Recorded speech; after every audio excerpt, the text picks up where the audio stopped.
But now looking at it from a professional level, some of these players have got agents, and you know how we might be too protective of our players, and how do you deal with things like that?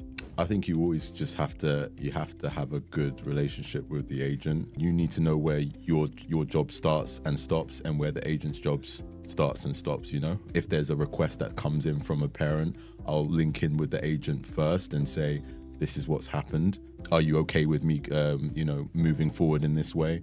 And I think it is just very much a case of trying to sort of like, make sure that the line doesn't get crossed in that respect of, other services and agent services, if I'm going to keep using that as of course, as the barometer. This brings us to their life outside of football. Maybe now we'll move a bit into the commercial side.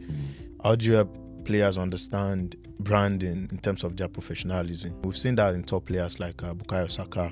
His image right company is managed by his parents. He's worth like, I think, 4-point-something million. We've seen him as Lewis Kelly, managed by his mom and stuff like that.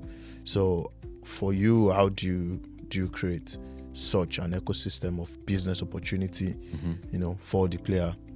It's very much a case of building that understanding from young, because what you see online and what the reality is, it can be very, very, very different, you know. And from a commercial perspective, it's very much a case of, making sure that you are working with the player at the level that they are at, if you get what I mean. Yeah.